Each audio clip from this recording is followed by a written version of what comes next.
الأمان الأول وجوده عليه الصلاة والسلام، والأمان الثاني الاستغفار. وما كان الله ليعذبهم وأنت فيهم وما كان الله معذبهم وهم يستغفرون.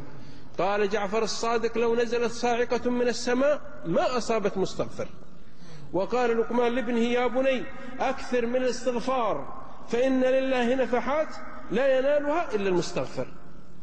قال ابن تيمية والله إنها تصعب علي المسألة فأستغفر الله أكثر 1000 مرة أو أكثر وقل فيفتحها الله علي.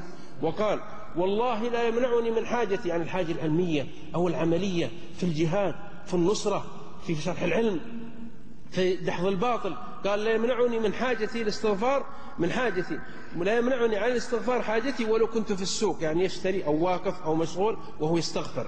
ولذلك شيمة المؤمن ومذهبه أن يستغفر دائما وأبدا وأبشروا بما يسركم.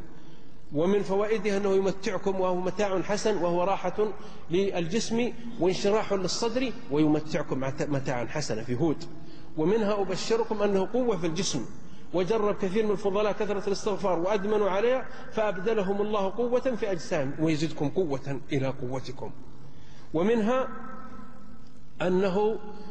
أنه طريق لنزول الغيث والرحمة ويرسل السماء عليكم مدرارا. وللأبناء والذرية لمن كان عقيما ويمددكم بأموال وبنين ويجعل لكم أنهار وجنات ويجعل لكم أنهارا وأنه الفرج والمخرج. فعند أبي داود قوله صلى الله عليه وسلم من أكثر من الاستغفار جعل الله له من كل هم فرجا ومن كل ضيق مخرجا ورزقه من حيث لا يحتسب. بالاستغفار يحل الإشكال وتحمل الأثقال ويشرح البال ويرضى ذو الجلال سبحانه وتعالى بالاستغفار. قال علي وقد ذكر هذا صاحب الإحياء ينقل عن غيره عجبت لكم عندكم الداء والدواء ضعوا دواءكم على دائكم. قالوا ما هو؟ قال داءكم الذنوب ودواءكم الاستغفار.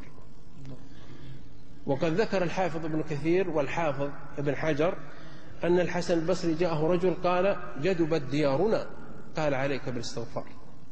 فجاءه رجل قال أنا عقيم لم يولد بي قال هنا أنت من الاستغفار. وجاءه رجل فشكى إليه الفقر قال عليك بالاستغفار. قال الناس يا أبا سعيد هؤلاء سألوك فقلت الاستغفار قال ذاك شكى الجد فقلت عليك بالاستغفار لأن الله قال يرسل السماء عليكم مدرارا. والثاني شكى العقم فقلت عليك بالاستغفار لأن الله يقول ويمددكم بأموال وبنين. والثالث قال ويجعل أموال وبنين. الذي شكى الدين قال ويمددكم بأموال وبنين فهو يكشف عنه الدين ويقضي عنه إن شاء الله ما عليه من مستحقات مالية ويغنيه. هذا فتوى أهل العلم في ذلك. وتبع حسن قتادة وابن مسيب كانوا يفتون من كان عقيما بأن يستغفر ربه ومن جرب الدواء عرف. حدثني أحد الفضلاء في الرياض أن له قريب كان له زوجة من 8 سنوات لم تنجب وما ترك مستشفى حتى عرضها عليه وفي الأخير أوصاه بعض العلماء قال عليك بالاستغفار. قال فأدمنت أنا وزوجتي وأكثرت من الاستغفار فرزقنا ذرية. لأن الواحد الأحد عنده كل شيء. لا تحل العقد إلا باستغفار لأن ذنوبنا تحول بيننا وبين مطلوباتنا فإذا استغفرنا أعطانا الله مراداتنا. الاستغفار أقرب طريق إلى الواحد القهار. الاستغفار أحسن سبيل إلى العزيز الجبار. من أراد رزقا أو انشراحا أو صحة أو مالا فعليه بالاستغفار. وأعرف بعض الإخوة مدمنين على الاستغفار دائما وأبدا حتى صارت لهم عادة. والذكر كما قال القاضي صاحب روضة السنين قال الذكر أوله كلفة وآخره ألفة فأنت كلف نفسك قليلا ثم يصبح لك كلفة. وعند أحمد في المسند من حديث أبي سعيد يروى اذكر الله حتى يقول الناس إنك مجنون. هكذا حديث أحمد. لا تتلومون هذا الكلام بعضكم قد يستغرب لما ذكم مجنون. لا من هيام يعني بكثرة ذكري قلت إن كان هذا مرض سمونه فالله يديم هذا المرض ويجعله مستمر. قال الغزالي في الإحياء فالناس يكثرون من محبوباتهم فعلى قدر حب الإنسان يكثر مما أحب. الآن انظر هو يضرب أمثلة لكن أضربها أنا بأسلوبي العصري ولا هو ضربها أيضا بأسلوبه. يقول إذا دخل الناس في مجلس ترى العقاري دائما يتحدث إلا في الأراضي مشغول عمره 80 سنة وباقي يأجر وعقيم وبالمفتاح من هنا ورايح يوقع على الأوراق وبيدخل القبر بيسحب على وجهه إلى القبر. طيب وين الذكر؟ وين الأوراد؟ وين حصن المسلم؟ وين لا إله إلا الله 100 مرة؟ وأموال شيكات ومصاب بالسكر وعنده 14 مرض، بعدين بيصاب بتخمة ويموت.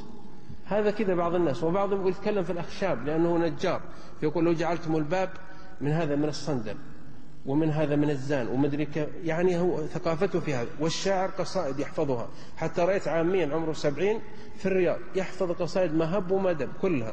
قال فلان وقال القاضي هذا الشاعر ومحسن الهزاني وقال فلان ورد عليه فلان، ولا يحفظ أظن جزء عما هذا كذا يعني. فأولياء الله إذا رؤوا ذكر الله عز وجل. كان ابن تيمية إذا نزل في الأسواق يقول الناس لا إله إلا الله لا إله إلا الله. نزل شيخ الإسلام ابن تيمية أبو العباس، فبعض الناس إذا رأيته ذكرك بالواحد الأحد، نسأل الله العافية.